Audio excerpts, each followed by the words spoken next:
तुझे देखा तो ये जाना सनम देवाना ढोढ़ी चटना बा, देवाना ढोढ़ी चटना बा।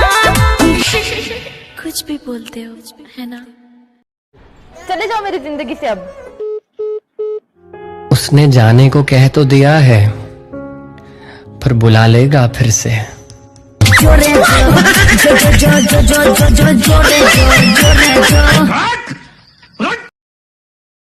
अगर ये गाना सुनते हुए आपके जहन में किसी का चेहरा ना आए तो नाम बदल दीजिएगा मेरा। सुनिए। तू हाथ में हाथ जो दे गया, पलानी में जवानी रोता, पलानी में जवानी रोता, राजा अच्छा सुनो, मैं तुमसे कुछ कहना चाहता हूँ। फाइनली जल्दी कहो, मेरे पास टाइम नहीं है। कह दूँ? कहो ना। बहुत प्यार करीले तोहरा से हम, तो हम का करी? आवाज़ जान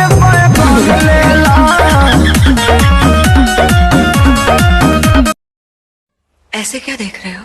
चढ़ता दहाड़ा ढहेलो कहर, तेही उमरिया में भइलो जर। आवा चाट के मर जा।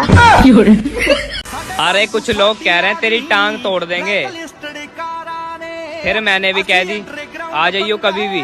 आड़ी बाड़ी में। दिव्या, दिव्या, दिव्या, दिव्या। बाग छोरी ना छोरी हो गए जाता नहीं। डायलॉग याद बनू? हाँ ठीक बा। 1 2 3 4 5 6। हिंदी गाना बजतो रे ना रे, भोजपुरी गाना बजतो ना बजतो भोजपुरी आ ना बजतो हिंदी। ले ई बजा ओम फोम।